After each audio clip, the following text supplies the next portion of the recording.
I'm Mike Sheridan, and this is The Delve.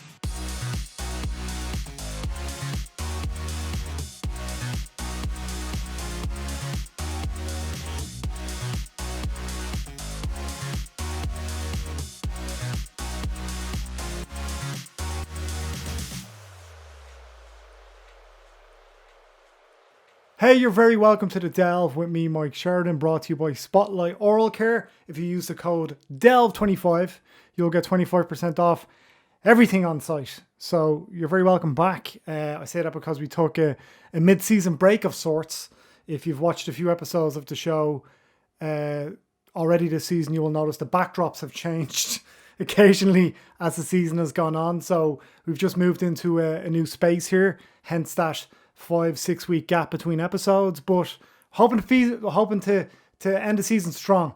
Last 3 episodes of the season, and this one is a dinger. I would probably say that anyway, I'm not going to lie, but genuinely this one is a dinger. Tommy Tiernan is probably the best comedian Ireland has ever produced, and just a phenomenal storyteller. It was just such a pleasure to speak to him. He's got a new podcast with one of his oldest pals. He tells me he knows him since he was 11 years old, Hector. And you can't say Hector's name for anybody in America. They're probably like, what? Anybody who watches this in America, like, why are you saying his name like that? Hector is a very famous broadcaster here in Ireland who would have done a show, Ask Gaeilge, so would have done a show in Irish. So I can't help but say his name like that, basically. So they have a new podcast called the Tommy and Hector Podcast. And they also, or Tommy has a book coming out called Winging It, which is based on some of the interviews from a series that he did on RT television here in Ireland called the Tommy Tiernan Show. And the basis of that series is that Tommy would not know who he was going to interview until they came out and sat down in front of him. And sometimes he would know the guests and sometimes he wouldn't know the guests. And every time it's a fascinating conversation because Tommy's just trying to get to know the person, just trying to connect with the person, which is something that we try and do on this show, albeit over the interweb. So it's a really great conversation, genuinely. Tommy is a legend and phenomenal at what he does, and I think he's found a new space, a new home with podcasting too. So do enjoy the conversation. Don't forget to like and subscribe and all that jazz. Leave a comment, and I see YouTubers going on about bells or something, so if there's a bell anywhere around here, click on it so you get off a notification. Hey Tommy, how are you? How's everything out west? Everybody's okay. I think the kids are back at school. So that's given them a bit of a shape. You know, that's great for their mental health in terms of stimulation. So they're going in, they're bouncing off one another, they're laughing in class, they're giving out about teachers. Good for them, you know. The adults need the same though. Yeah. We need the same stimulation and we're not getting it. So it's such a strange... It's so strange because I've done about 8 of these for this season over Zoom, and we shoot it this side and we edit it together, and I've talked to people on the other side of the world, and it's almost like we're all in the same boat, to varying degrees, but pretty much we're all in the same boat. No matter who you are, no matter how big a celebrity you are, we're all kind of more or less stuck in our houses. Yeah, it's tough going, and I'm at the stage now where I'm definitely feeling the drag of it and definitely kind of just not looking forward, you know. I can't see... I'd be a great fan of sport, you know, and I think the GAA is kind of saved a lot of people out this way, I think, because you're dropping kids to matches and you can stand on the sideline and watch. And you know, it's a great point of interaction with the community. But the thought, like, you know, watching matches on the telly with no crowd at them, it's kind of the edge is taken off to me. It's kind of like watching a rehearsal for a match. And I'm finding it difficult. I think these are challenges that aren't necessarily bad. But the thing of, okay, if you have nothing to look forward to, how do you get through the day? You know, so how do you enjoy it? So that's the challenge at the moment. It's kind of how do I have fun? You know, when there's no big event coming up that I'm saying, geez, I can't wait till that's on. You know, I can't wait till the Premiership starts, or can't wait to go to the All Ireland final, or or can't wait to go to All Together now, or just stuff like that. I can't wait to meet Sean and the lads and go drinking harp. I can't. And all those things they're not around anymore. So what do? How do we make the best of it? How do we enjoy ourselves? It's interesting because I was chatting to a friend about this recently, and we did a really big long run for charity a few years ago, an ultramarathon, and it was from Limerick to Dublin. And when we were getting close to Dublin, nobody could tell us how far away the finish line was. So one person would tell us it's 8 miles, then somebody else would say it's 20 miles. Yeah. And when you've ran 115 miles overnight, that messes with you. And I think that's prevalent for this, because we don't know where the end is. Yeah. And that's what's really messing with people. And I think that's where communication is key, especially coming from people in power. But they don't know, because it's a constantly evolving situation. Yeah. And tell me, when you did that run now, because I have a fierce interest in fellas who are able to do ultramarathons, did you go with the old road or the new road? Oh, Jesus, went the old road. Good man. We did it right. We did it the wrong way, though. We started early in the morning. So we hit the Midlands overnight. So we couldn't see the hills as we were going up them. Yeah. And there's no harm. There's no harm in going through the Midlands at night. It was a long time ago now. It was about 8-9 years ago. The less you see as you go through awfully, the better for your mental health, that is. So come here, is that why you started the podcast? You get to have some crack with your friends. That was it exactly. It was wondering, that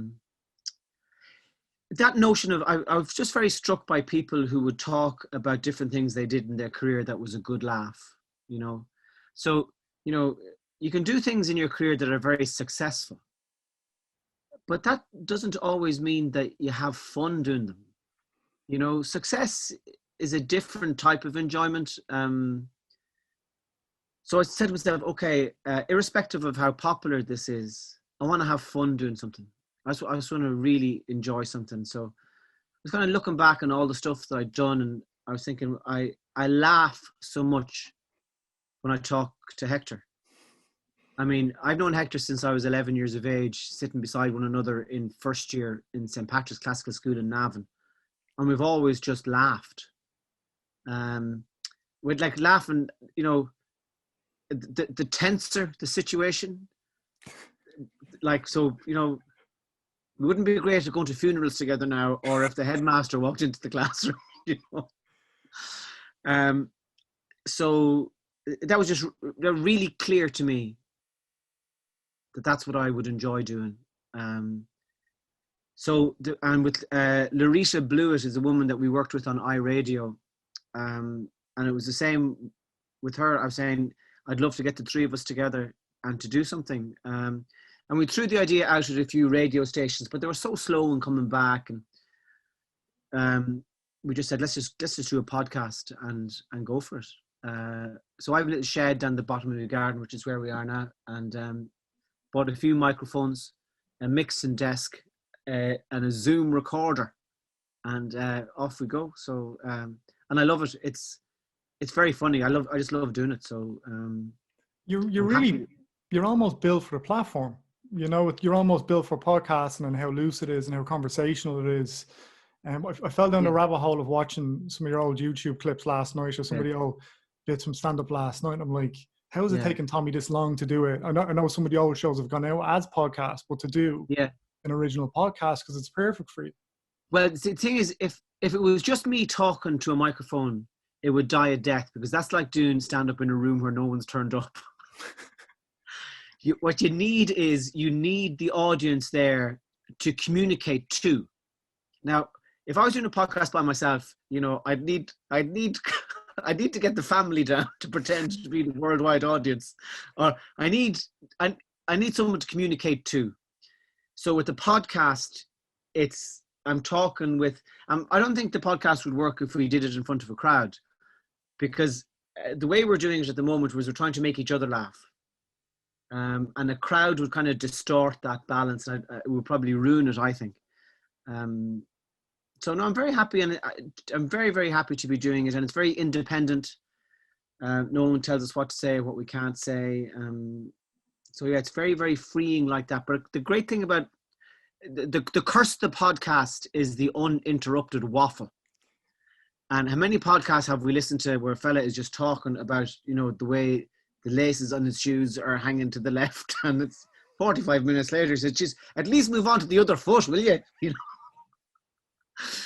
So I suppose in the podcast we have to keep each other interested, and that's the thrill of it. Yeah. Well, you also know each other as well, which helps. You mentioned you know Hector since you were 11, so the first thing you did was take the piss out of Hector's hair, and that's exactly what most lads would do if they're doing a podcast with their friends. Yeah. So it helps you've got that second hand. You see, I've embraced going bald entirely. Do you know what I mean? Like I can do. This is that's my natural hairline there now. Do a mohawk. You could still do a mohawk. But Hector's at the stage now where he has the frosted tops. You can go into a hairdresser now and say, "Give us the dose of the frosted tops." So that's where they kind of bleach the top of your hair a little bit, and but Hector's on the full kind of like that, you know, to cover up the zip line going back. So when I started doing this, it was deep in lockdown. Yeah. And one of the first interviews I did was Bill Burr. And my hair was just out here. I'm looking back at it now, going, I should have just shaved it off. Sponsor wouldn't let me wear a baseball cap. Bill is incredible. I went to see Bill in Dublin last year, and it was one of the best stand-up shows I've ever been at. I was at that show. Phenomenal. It's amazing the way some people hit peak form, you know. So I would have known Bill from years ago, and you always got the sense that that there was a kind of that there was craft in him, you know. And over the past, maybe since even doing the podcast twice a week of just that continual talking, past 10 years, he's just nailed it. He's a joy to watch, even though he talks dark, like he's a dirty, filthy potty man. He's been very complimentary about you. Oh, really? Okay. Yeah, you said, I saw a tweet there a few years ago from Bill saying you're one of the best storytellers in comedy. You're a master storyteller.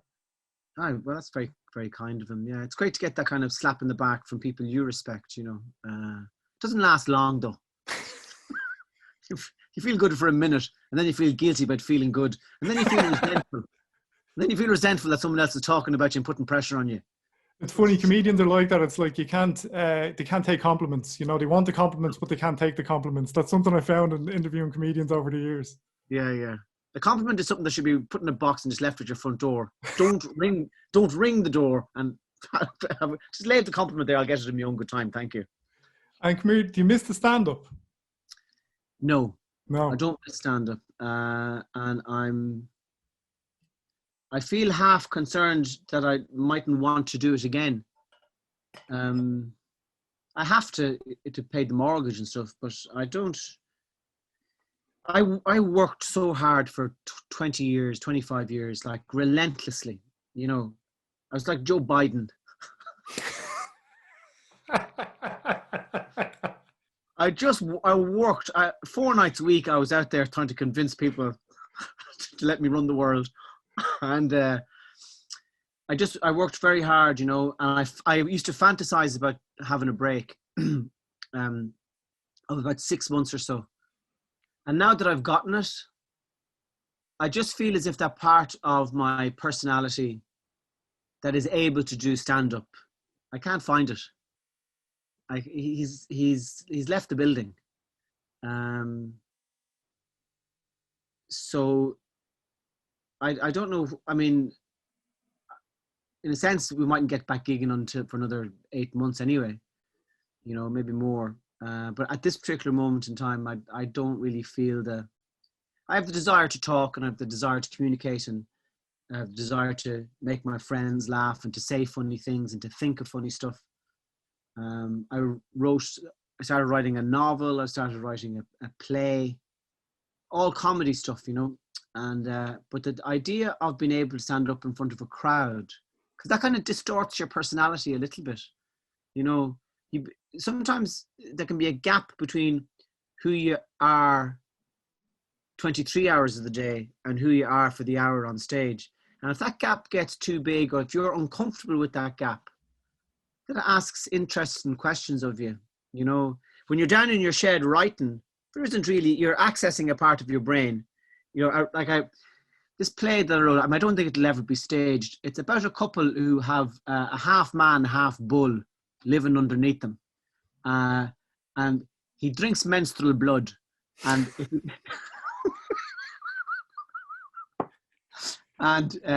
once a month, he needs a couple of pints of menstrual blood. And if he doesn't get it, he goes apeshit. So the woman is reached the menopause. So she's no longer able to provide him with what he needs. So they have to try and recruit another woman who will come to the house and go down and, you know, get, I can't think of an appropriate word, by the bull. So that's the kind of stuff I think about when there's no one looking. I'd buy a ticket for that. That sounds hilarious. Yeah, yeah. It is funny, isn't it? Yeah, it is. So that's the kind of stuff I can come up with when I'm on my own, you know, and I enjoy that. But it's not as distorting as the stand-up, you know. I mean, it's not the type of stuff I'd bring up to the kitchen table either, and the kids are there, you know. What did you do today, Dad? Well, scene 4. You know, so table read. Yeah. Well, we'll have to see, but that's how I'm feeling now, anyway. Is it just it needs to feel authentic? Is that, and can you see that in different stand-ups as well as your own stand-up comedy? That it needs to feel like it's coming from a real place. Well, and I mean, no matter, yeah. I still enjoy watching stand-up. I watched Eddie Pepitone the other night. I don't know if you know Eddie, great American comic. Someone I'm a big fan of. I watched a bit of Jerry Seinfeld. How did Pat Kenny say it? Seinfeld.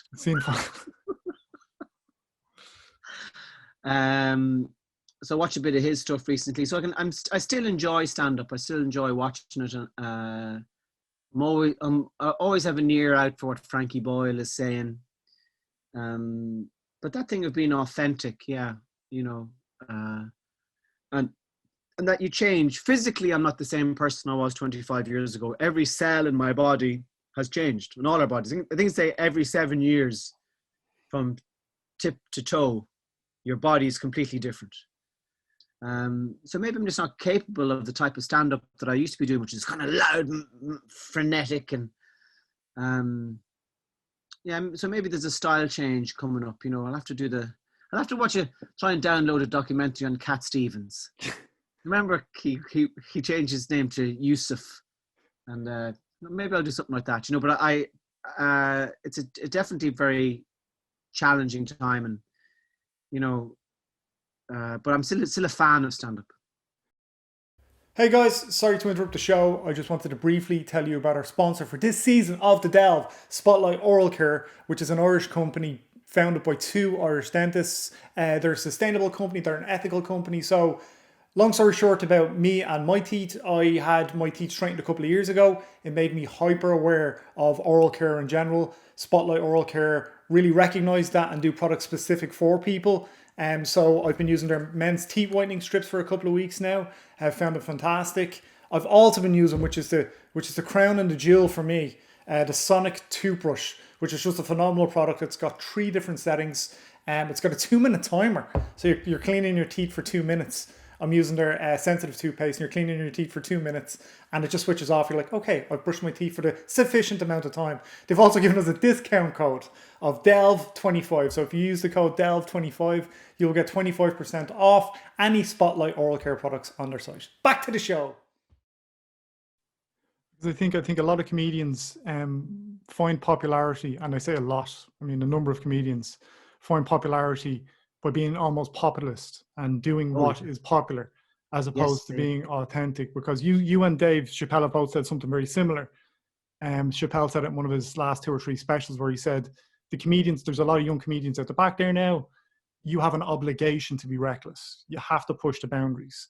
And that's obviously very tricky, you know, nowadays, especially you pay a price for it. And it's whether, one of the great mistakes I think comedians make is by having families.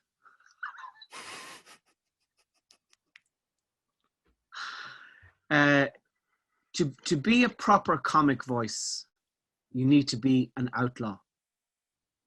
But you can't subvert society. You can't subvert your culture without paying the price for it and without your family paying the price for it. So there was a reason why in tribal histories, a guy would put on a mask and become that kind of trickster spirit. There was a reason why people told stories about the trickster, and the trickster was always a rabbit or a coyote or a hyena, something that wasn't part of the human family, because that spirit is reckless, and there is a consequence for embodying that, and society doesn't want it. Society we want to be entertained. Being entertained is enjoyable. Jesus, you sit down and you trust somebody to put you in a good mood, but entertainment isn't the same thing as comedy. Comedy is subversive, and because what the notion behind is that you don't respect anything. So not only do you don't respect power, but you also don't respect weakness. So you subvert sympathy towards the weak and respect towards the powerful. And you attack both of those, because what you're saying is neither weakness nor power is to be taken seriously. But there's a consequence for attacking the weak. Is that you'd be hounded out of it for being a disgrace, and if you have kids and your kids are going to school and your kids are seeing your stuff on YouTube and their friends are saying stuff to them about you and your neighbors, it's a difficult thing. So I would say my advice to young comedians would be stay single, change your name, wear a mask. Like those Mexican wrestlers. What are they called? They wear the masks. Oh, yeah. Some kind of a, gimpy Cortez. Totally. You're unusual in the sense for a comedian that you're a fantastic facilitator. And you kind of do what I do, obviously on a huge level and on a broad level and on a traditional broadcasting level as well with the Tommy Tiernan Show. And I know you have the book coming out soon around some of those stories, but what struck me about that show was that it was obviously based on a hook where you don't know who you're going to talk to. But basically because of that, you're forced to listen. You know, you're not going through a series of questions that some broadcasters do that you have to ask. So you're genuinely trying to get to know the person. And that's the genius in that show for me. And that's why it's been so successful. That you can facilitate this person because you're curious. Yeah, but you have to be. You've no choice. And it's amazing how coherent and interesting we can be when it's unplanned. And the other chat shows are they've got more pressure on them maybe, but it's pressure that they choose to have on them. They go out live. We don't. So we'd talk. I might talk to somebody for, like with Bob Geldof, the interview was nearly an hour, and we could have broadcast the whole hour, but because there's two other people in the show, we had to cut it down to about maybe, I think it was just over half an hour. So you have tools there to use. But yeah, it's about listening and just hoping really that your instincts are good. Hoping that the question you think of is interesting. That's all you can do is hope. Well, you're coming at it from such an interesting place as well, because the dynamic is so different, because they're coming on your show, they know who you are. You're in this sort of elevated place as Tommy Tiernan, this famous comedian. And, so the dynamic's thrown off completely, as opposed to walking into a room, shaking somebody's hand and trying to get them to say something. Yeah. So can you tell us a little bit about the book? The book is there's a lot of different stories based around some of the people that you spoke to. Not really. It's basically just published versions of the interviews. And what really struck me about it was how I preferred the book to the television show, because I feel when I'm reading the interview, I get to spend more time in a less pressurized situation and at my own pace, listening to what these people have said. And they're so coherent. There's something about the situation that increases people's concentration or their clarity. And because also it's a performance, stuff comes out of them. That's just it's dramatic to encounter sitting, but that moment is so fraught with other types of tensions that for me to be able to sit down and read the interviews was bliss. And the wisdom that people have it's shocking, and the way they're able to see different things. And I prefer the book. So there's 21 interviews out of we've done about 90 or something, and we chose 21. And I there's something about that thing of being on your own with the printed page, and it's a different experience, of course. Like Roisin Murphy is in the book, I don't know if somebody will have the same experience reading Roisin Murphy as they will seeing Roisin Murphy. I was in a bar in the west of Ireland a couple of weeks ago, and this rough country farmer was there, and shirt open, covered in dust and muck and the smell of the farm off him. And he says to me, Jess, I wouldn't mind meeting your one Roisin Murphy for a few pints. I say she's some laugh. So I'm not sure you get the same experience looking at the book. But Roisin would probably be delighted at that. I mean, that's the ultimate compliment. If a man from another genre altogether, like a West of Ireland farmer, is keen to meet you for porter because you look mad, it's a good thing. You've got a broad reach. I don't want to keep you any longer, Tommy. But okay. So what's the plan now for the next few months? There can't really be a plan, I suppose. But it sounds like you've come into a really creative place with the writing, with kind of expressing yourself, albeit in an individual form. Yeah, it still feels like a struggle, because you're writing, but you don't know if anything will ever happen with it. So it feels a little bit like, feel a bit lonely actually with it. So it's very hard. It's great to have the guillotine of a performance to, the pressure of something coming up as a deadline. There's no deadlines at the moment, so it's very hard to get your heart rate and the adrenaline flowing around your brain. I'm really, really enjoying the podcast. I mean, it is fun. I laugh when I'm with Hector and Laurita. But the other stuff, I really have no idea. I'm trying to replicate. I'm noticing stuff that my body's missing. I'm trying. How do I get that? So stuff like you do daft stuff like shouting at cars.